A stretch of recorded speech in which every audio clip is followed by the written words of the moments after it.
Pennsylvania congressman running for the Senate, as a matter of fact, and I think if he were running in Delaware, I might just vote for the man. We have on the WILM Newsline Pennsylvania Congressman, former Navy Admiral Joe Sestak. He's been a guest on the program a few times. He's here to give us the benefit of his wisdom on what happened last evening with the speech, the president making his speech, his long-awaited speech on Afghanistan. Morning, Congressman. How are you? Good morning, John, and it's good to be back with you. Thank you. Thanks for being with us. I know you're very, very busy. I saw you on television all over the place last evening. So what are your thoughts on the president's promise to begin with withdrawing our troops by the middle of 2011 if the conditions are right? Can we really get the Afghan army, the police, and the security forces up to par by that time? John, just before I answer this, just to make sure that you understand why I'm supportive of what the president's doing, is that the key objective for me in this that he talked about was that the real objective is not really Afghanistan. It's the Al-Qaeda who reside in a safe haven within Pakistan. Yes.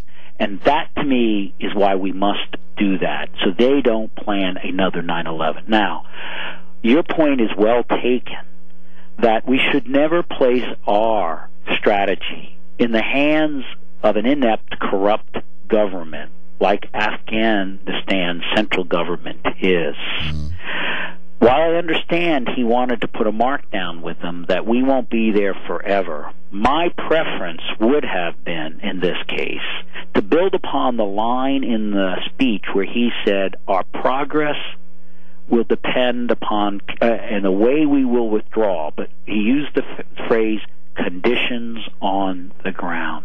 Therefore, I wish he said, we will provide benchmarks that will let our nation know in a broad way what success we're having, because we can measure it, and what failures we're having, so we can adjust the strategy, and you can know when we will be exiting, when cost is still below the benefits accruing by what we are doing. Now, I would have preferred that approach to let people know that we do have a way to measure when we're coming out, because that is an important aspect of any warrior's plans.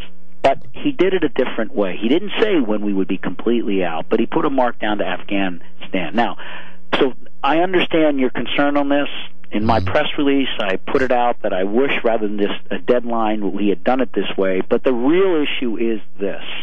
He took a courageous stand to pursue Al-Qaeda, not just in Pakistan, but as he said, anywhere else, from Yemen to Somalia. Yes. We cannot have another 9/11. So what else was missing from the speech that you didn't hear?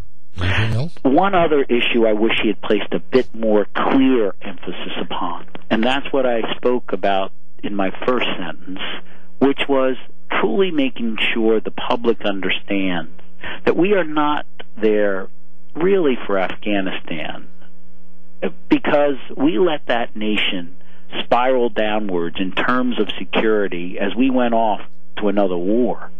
That right now it's about Pakistan, which, if it does become a failed state where nuclear weapons are, and 2,000 nuclear-trained scientists who have been graduated from the most radical of universities in Pakistan, who have access not just to knowledge, but to radioactive material, if the Taliban win, and there's 35,000 in Pakistan guarding Al-Qaeda, that if that happens, our global war of terror truly will have more cost and consequences years from now than if we do not place the cost in there at this moment to eradicate that place. Because we are not going to nation build Afghanistan. He said we weren't going to do that. At the beginning, 8 years ago, we might have at very low cost, but today it's spiraled downward so much. But that's what I want people to truly understand of why we're there. It's that we cannot afford another 9/11 from a safe haven that Al-Qaeda plan against us. Well, it seems to me that he did bring up Pakistan several times during the speech, so it seems to me he is at least partially, if not totally, aware of what you were just saying. He is. I have no doubt, continuing with his smart speech last year, that he knows what it is. I had just wished that there had been saying this is our overall objective. He did it well. I just want people to know that as he spoke so eloquently, I felt, in a very intricate, challenging, complex issue, and he wanted to give the whole cloth of what we're facing, that at the end of the day, it is that nation that if we were to withdraw from Afghanistan now, they would not continue the pursuit of the Al-Qaeda and radical Taliban that guard them, that threaten us. Is 30,000 more troops enough to get the job done?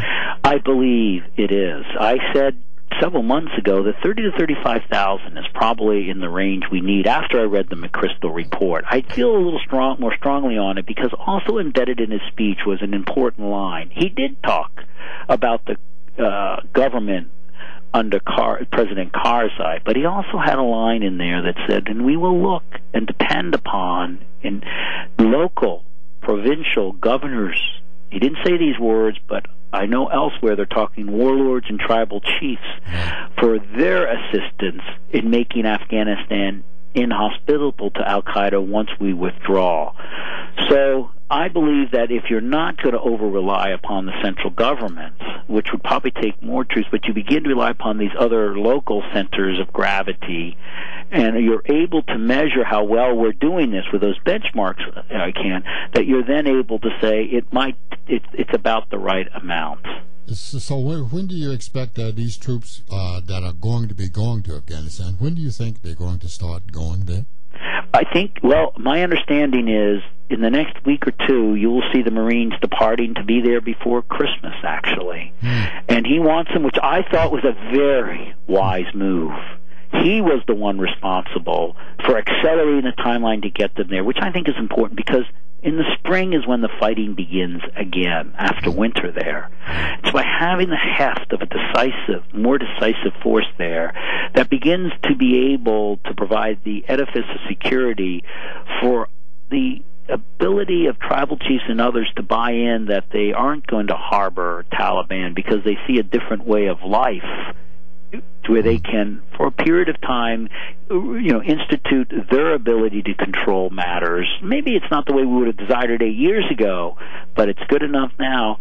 Then that's why I think this acceleration is important. What kind of support, more support, do you think we need from our allies? We're not getting very much support from our allies at this particular time. They have about 40,000 there, and we expect at least another 5, which he has asked for. And I would like to see more, quite frankly, because it is a global war of terror. But, John, I just said to someone else recently today that at the end of the day, however, it is a threat to us that is our number one interest. Now, we believe threats to others and disrupt the peace and prosperity around the world lessens our security, but at the end of the day, if we have to do this more on us, I feel we must. But I do believe, John, strongly that these benchmarks that I talked about, success or failures, need to trigger the exit strategy if the cost becomes too much, because we've got other national security interests around the world that you and I have talked about before. How ready is our army to respond to South Korea or elsewhere?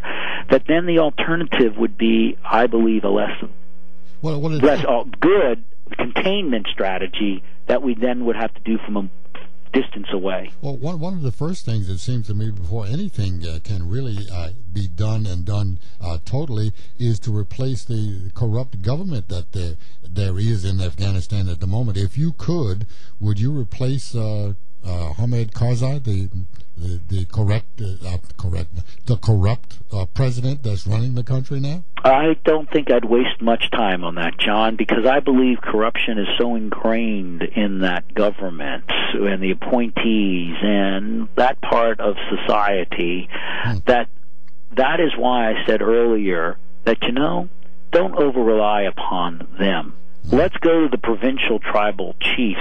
Let's go to the warlords. They may not be super great citizens, and they do some devious, malicious things, but at the end of the day, in 2001, we told the Taliban, kick out Al-Qaeda, we won't come in. We accepted a Taliban government or Taliban or tribal chiefs society there if Al-Qaeda couldn't come. So to my mind it's too hard. We aren't in this for Afghanistan first and foremost. We're in it for our security. And to relying upon a corrupt government and changing that out as a partner, I'll go to some extent to train a force to see how well that's coming along. But at the end of the day, I want more emphasis placed upon local entities that seem like tribal chiefs to gain the citizens' support. And that, unfortunately, has to be good enough for us. It costs too much to completely redo that government or to completely rebuild that nation.